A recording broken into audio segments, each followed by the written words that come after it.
নমস্কার। যুক্তি তর্ক সঙ্গে অর্কয় আপনাদের স্বাগত। আপনাদের সঙ্গে আমি অর্কপ্রভু সরকার।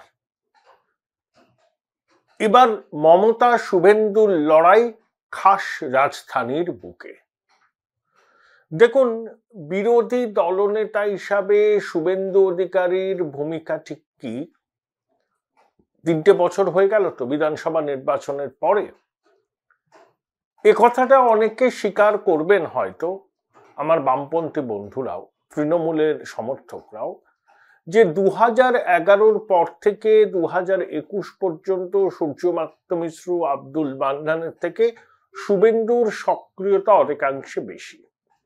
সূর্যবাবুর কিছু করার ছিল না, কারণ 34 বছরের পালা বদলের পর তিনি বিরোধী দলনেতা হয়েছেন। সেই মুহূর্তে দাঁড়িয়ে তৃণমূল সরকারের সমালোচনা করলে মানুষ গ্রহণ করত না। আর মান্নান সাহেব তার দলের কাছ থেকেই সহযোগিতা পাননি, বিশেষত অধীর চৌধুরীর কাছ থেকে। আর শুভেন্দু অধিকারী দীর্ঘদিন তৃণমূলে ছিলেন, ইনস অ্যান্ড আউটস জানেন, প্রশাসনের অভ্যন্তরে, পুলিশের অভ্যন্তরে তার পছন্দের লোকজন আছেন, তারা নিয়মিত তাকে খবর পাঠান। এমনকি সরকারের গুরুত্বপূর্ণ খবর শুভেন্দু বাবুর কাছে আগেই পৌঁছে যায়। কিন্তু অর্থ দপ্তরের লোকেরা আমাকে নোট পাঠিয়েছেন আজ সকালে, ওনার ভিতরে তো আমার লোকজন প্রচুর। তারা বলেছেন মুখ্যমন্ত্রী 7 তারিখের আগেই একটা 7,000 কোটি টাকার অ্যাডিশনাল লোনের প্রেয়ার করতে বলেছেন। 7,000 কোটি টাকা অ্যাডিশনাল লোনের প্রেয়ার করার জন্য বাজেট সেলকে বলেছেন, এবং এইটা লোনটা তিনি নেবেন, যেহেতু লোনের সিলিং এখন বেশি। কিন্তু এর ক্ষতিটা কি হবে? রাজ্যের ঋণের পরিমাণ বাড়বে। মমতা বন্দ্যোপাধ্যায় এই রাজ্যকে রসাতলে পাঠানোর জন্য, এই রাজ্যের অর্থনৈতিক অবস্থাকে একেবারে ধ্বংস, কারণ পরে উনাকে চালাতে হবে না, উনি জানেন বিজেপিকেই চালাতে হবে। তাই উনি একবারে কফিনের শেষ পেরেকটা মারার জন্য 7,000 কোটি টাকা অ্যাডিশনাল লোনের প্রেয়ার করতে বলেছেন। এটা নির্বাচনের আগে মেটেরিয়াল পেমেন্টের নামে তৃণমূলের কাটমানি, ঘুষ, নির্বাচনী তহবিল এবং এই চোর ঠিকাদারদের দিয়ে গ্রামাঞ্চলে ভোট নিয়ন্ত্রণ করা এবং মদ মাংসের মোৎসব করে যাতে লোকসভাতে কোনোভাবে অস্তিত্ব রক্ষা হয়, একটা চেষ্টা তিনি করছেন। এবং শুভেন্দুবাবু সেটাকে ব্যবহার করেন বিরোধী দলনেতা হিসাবে। তার বিরুদ্ধে বহু মামলা হয়েছে। শুভেন্দুবাবুর দাবি তাকে জেলে পুরতে 250 কোটি টাকার কাছাকাছি নাকি খরচ করা হয়েছে। এই যে সরকারি কর্মচারীরা ডি আন্দোলনের জন্য মামলা করছেন, ডি এর জন্য, সেখানেও আইনজীবী নিয়োগে শুভেন্দুবাবু ভূমিকা ছিল। তিনি সারা রাজ্য ছুটে বেড়াচ্ছেন এবং একথা অনস্বীকার্য। মমতা বন্দ্যোপাধ্যায় এবং তৃণমূল সরকারের চোখে চোখ রেখে কথা বলছেন। সেই শুভেন্দুবাবু দিল্লি গেছেন রবিবার রাত্রে, মমতা বন্দ্যোপাধ্যায় যাচ্ছেন সোমবার রাত্রে। এক দেশ এক ভোট এই নিয়ে প্রাক্তন রাষ্ট্রপতি রামনাথ কোবিন্দের সভাপতিত্বে বৈঠক আছে। সেই বৈঠকে শুধু স্বীকৃত রাজনৈতিক দলের চেয়ারপারসনরাই যোগ দিতে পারেন, তাই সেখানে মমতা বন্দ্যোপাধ্যায় ছাড়া কারোর পক্ষে যোগ দেওয়া সম্ভব নয়। শুধুকে তিনি বৈঠকে যোগ দেবেন, নাকি দিল্লিতে যখন যাচ্ছেন সেখানকার রাজনীতির হাল হকিকত সম্পর্কেও কিছু খোঁজ নেবেন।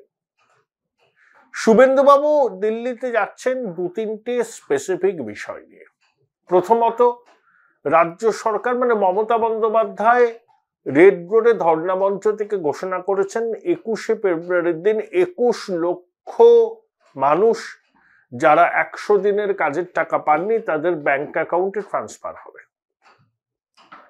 তিনি বলেছেন যে তিনি ভিক্ষা চান না, বাংলা তার মানুষের টাকা নিজেরাই জোগাড় করতে পারে। এখানে কতগুলো মৌলিক প্রশ্ন আছে। যদি সরকার টাকা দেওয়ার মতো জায়গায় থাকে, তাহলে 2.5 বছর ধরে এই গরিব মানুষগুলোকে কষ্ট দিয়ে কি লাভ হল? ভোটের মুখে নাটকীয়ভাবে ঘোষণা করে দিলেন। এখানেই আসল উদ্দেশ্য নিয়ে প্রশ্ন চাই। 2, মুখ্যমন্ত্রী 21 লক্ষ সংখ্যাটা বলেছেন। এই সংখ্যাটায় উপনীত হওয়ার পিছনে কি কি তথ্য আছে, কি কি প্রমাণ আছে, কি কি ভিত্তি আছে, আমরা কেউ জানি না। এইটুকু আমরা জানি যে 100 দিনের কাজের টাকা কারা পাবেন, গ্রাম সভা ডেকে তাদের নাম ঘোষণা করতে হয়। সেই প্রক্রিয়া কি করা হয়েছে? কলকাতা হাইকোর্টের মাননীয় প্রধান বিচারপতির ডিভিশন বেঞ্চে এই 100 দিনের কাজ নিয়ে অনেকগুলো মামলা হয়েছে। পশ্চিমবঙ্গ ক্ষেত মজুর সমিতি করেছে, শুভেন্দুবাবু করেছেন, আরো কয়েকজন করেছেন। হাইকোর্ট একটা রায় দিয়েছে, 4 সদস্যের কমিটি, তাতে কন্ট্রোলার, এডিটর জেনারেলের প্রতিনিধি, অ্যাকাউন্টেন্ট জেনারেলের প্রতিনিধি, কেন্দ্রীয় সরকারের প্রতিনিধি, রাজ্যের প্রতিনিধি, তারা খতিয়ে দেখে ব্যবস্থা নেবেন। এখন প্রশ্ন হলো, হাইকোর্ট আবার একটা কথাও বলেছে যে 2022 সালের মার্চ মাস পর্যন্ত 100 দিনের কাজের টাকা রাজ্য সরকার দিয়ে দিক, তারপর অ্যাকাউন্টগুলো রিকনসিলিয়েশন করার পর কেন্দ্রীয় সরকার রিএম্বার্স করে দেবে। এটা কেন্দ্রীয় সরকারের ডাইরেক্টিভ ছিল, কোর্ট কিন্তু এই ডাইরেক্টিভকে মান্যতা দিয়েছে। তাহলে কি কমিটি হলো, কমিটি ছানবিন করবে, তাই আগে ভয় পেয়েই মুখ্যমন্ত্রী তড়িঘড়ি ঘোষণা করে দিলেন যে 21 লক্ষ মানুষকে 21শে ফেব্রুয়ারি তাদের ব্যাংক অ্যাকাউন্টে 100 দিনের মজুরির টাকা দিয়ে দেওয়া হবে। এখানে শুভেন্দু বলছেন টাকা নেই, আবার বাজার থেকে সরকার ঋণ করবে 7,000 কোটি টাকা, সেই 7,000 কোটি টাকা দিয়ে 100 দিনের কাজের মজুরি মেটাবে। এটা যাতে সরকার না করতে পারে, অর্থাৎ আরো ঋণের বোঝা যাতে রাজ্যবাসীর ঘাড়ে না চাপে, সেই জন্য নাকি শুভেন্দু দিল্লি গিয়েছেন। শুনুন, যে শিশু ভূমিষ্ঠ হলো আজ রাতে, তার মাথায় এখন 50,000 টাকার উপর দেনা। বাম সরকার যখন ক্ষমতাচ্যুত হয়েছিল তখন 1,85,86,000 কোটি টাকা ছিল রাজ্যের ঘাড়ে দেনা, এখন সেটা প্রায় 6 লক্ষ কোটি টাকা ছুঁই। হরে করম বা ব্যাখ্যা দেবেন শাসক দলের মাতব্বরেরা। বামেরা 34 বছরে যদি 2 লক্ষ কোটি টাকার উপর ঋণ ছেড়ে যায়, তাহলে 10-12 বছরে সেটা প্রায় 3 গুণ বাড়লো কি করে? প্রশ্ন তো এটাই না? গোদের উপর বিষ পড়ার মতো প্রধানমন্ত্রীর বক্তব্য। সুদীপবাবু যে ক্যাগের রিপোর্টটা দেখে নিন। দেখুন, 2002 থেকে 11 পর্যন্ত 34,000 কোটি টাকার একটু বেশি বা 35,000 কোটি টাকার কাছাকাছি বামেরা হিসাব দেয়নি, মানে ইউটিলাইজেশন সার্টিফিকেট দেয়নি। কিন্তু পরবর্তী 10-12 বছরে 1,84,000 কোটি টাকার ইউসি বা ইউটিলাইজেশন সার্টিফিকেট রাজ্য সরকার দেয়নি। কেন দেয়নি? এখানে একটা অভিযোগ আছে, এক খাতের টাকা অন্য খাতে। তো স্বামীজি বলেছে, এই ঠাকুর বলেছিলেন তার শিষ্যদের যে শাকের টাকা মাছে, মাছের টাকা শাকে খরচ করবে না। তোমার শাক কেনার জন্য কিছু হয়তো টাকা আছে, সেটা একটু উদ্বৃত্ত বললো, সেই টাকা দিয়ে তুমি মাছ কিনো না। চন্দ্রিমা ভট্টাচার্য, অমিত মিত্র, ওরা যদি এই সামান্য শাশ্বত সত্যটুকু মনে রাখতেন, তাহলে বঙ্গবাসীর অনেক উপকৃত হতো। কিন্তু তারা মহিষী নারীর অনুপ্রেরণায় এতটাই অনুপ্রাণিত, তাই যখন তারা বাজেটের চিন্তা করেন, সরকারের আয় ব্যয়ের হিসাব করেন, তখন নক্তসত্ত্ব জ্ঞান ভুলে যান যে ভবিষ্যৎ প্রজন্মকে কতটা চড়া মূল্য চোকাতে হবে তাদের অবিমৃষ্যকারিতার জন্য। Join Indian Institute of Hotel Management now. Right choice, right decision. তা শুভেন্দুবাবু 7,000 কোটি টাকার ঋণ যাতে রাজ্য সরকার আর নতুন করে নিতে না পারে, সেই জন্য তথ্য প্রমাণ নিয়ে কেন্দ্রীয় সরকারের অর্থমন্ত্রকের দ্বারস্থ হবে। অর্থাৎ খোলা মাঠ তিনি মমতা বন্দ্যোপাধ্যায়কে ছাড়বেন না। সেটা পশ্চিমবঙ্গে হোক, বিধানসভায় হোক, কলকাতায় হোক, এমনকি দিল্লিতে হোক। মমতা বন্দ্যোপাধ্যায়ের পৌঁছানোর আগেই বিরোধী দলনেতা পৌঁছে গিয়েছেন। তাহলে আবার যদি ধার করে 100 দিনের কাজের টাকা মেটাতে হয়, তাহলে এ তো চরম উদ্বেগের বিষয়। এই টাকাটা তো আমার আপনার টাকা, এবং প্রচুর জল মেশানো আছে তালিকায়। 100 দিনের মজুরির টাকা পান, 3 তলা বাড়ি আছে, এমন লোক আছে।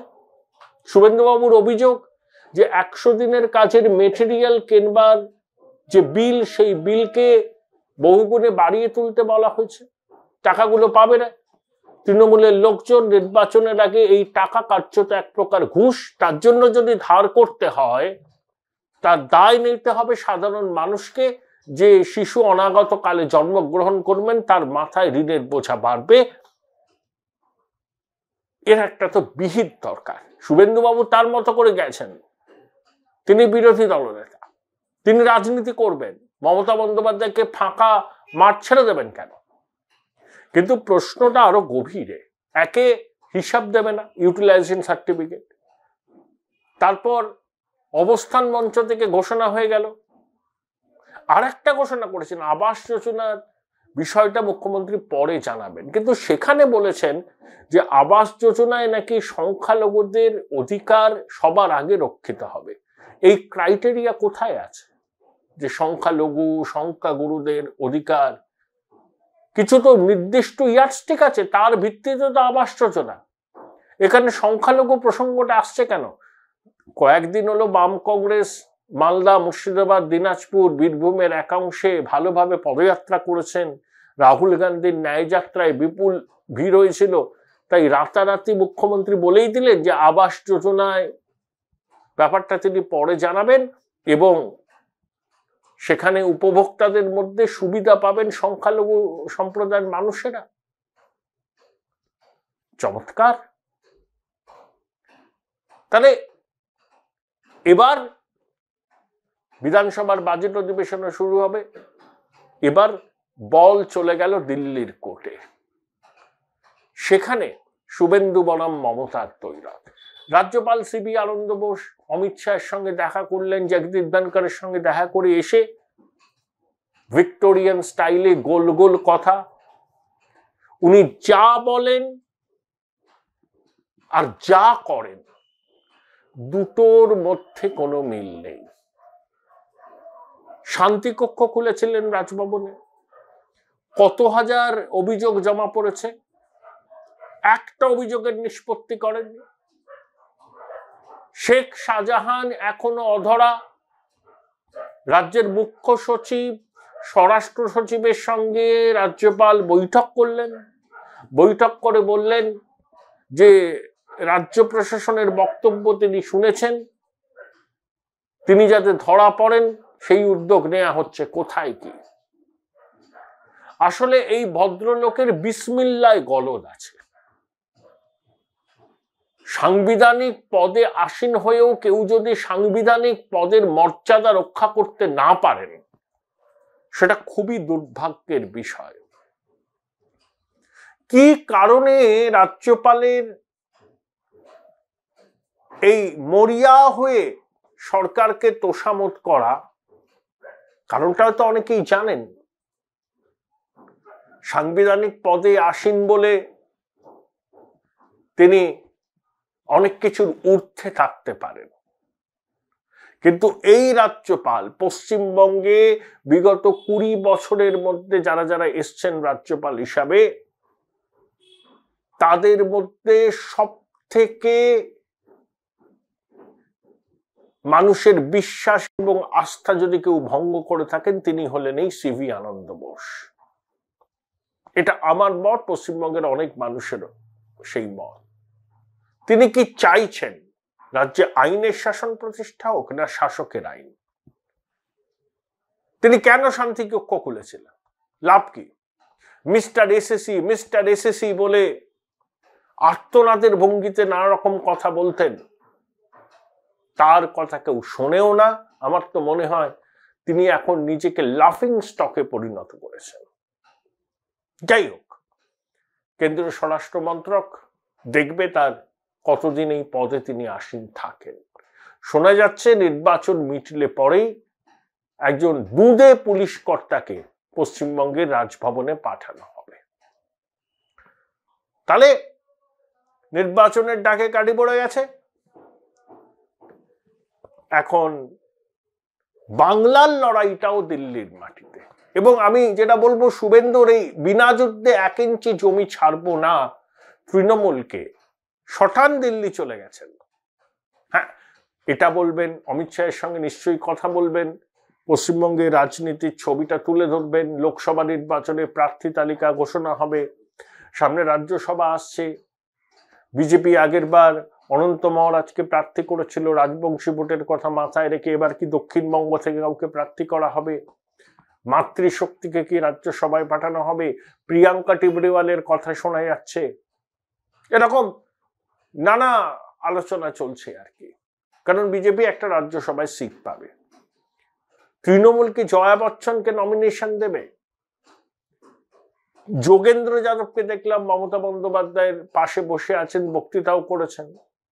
আপে ছিলেন, কেজরিওয়ালের সঙ্গে মত পার্থক্য হওয়ায় দল ছেড়েছেন। এখন যোগেন্দ্র যাদবকে নমিনেশন দিলে কেজরিওয়াল কি রুষ্ট হতে পারেন? মমতা এই অঙ্কটাও মাথায় রাখবেন। তবে রাজ্যসভার প্রার্থী তালিকায় তিনি চমক দিতে বরাবর ভালোবাসেন।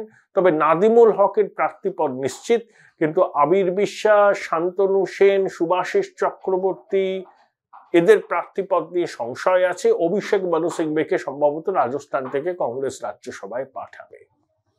তাই লোকসভা নির্বাচনের ডাকে কাঠি পড়ে গেছে। বাজেট সেশন দিল্লিতে, মমতা বন্দ্যোপাধ্যায় শুভেন্দুর রাজনৈতিক তৈরাত। কে শেষ হাসি হাসবে? পারবেন কি মমতা বন্দ্যোপাধ্যায় বাজার থেকে অতিরিক্ত 7,000 কোটি টাকা ঋণ নিয়ে শুভেন্দুর দাবি মতো সেই টাকায় 100 দিনের কাজ যারা করেছেন তাদের মজুরি মেটাতে? সোমবার ক্যাবিনেটে রাজ্য প্রশাসনে কত শূন্য পদ আর কত চুক্তির ভিত্তিতে নিয়োগ করা হয়েছে তার একটা বিস্তারিত তালিকা নিয়ে আলোচনা হবে মুখ্য সচিবের পৌরোহিত্যে। আসলে একটা তো বড় অভিযোগ যে একজন কর্মীকে স্থায়ীভাবে সরকারি পদে নিয়োগ করতে হলে যে টাকা, যে সুযোগ সুবিধা দিতে হয়, সেই টাকায় 3 জন অস্থায়ী কর্মচারীকে নিয়োগ করা যায়। তাই রাজ্য সরকার এখন ওই ক্যাজুয়াল ওয়ার্কফোর্সের দিকেই বেশি ঝুঁকছে। এটাও নির্বাচনের আগে শাসকের বিড়ম্বনার বড় কারণ।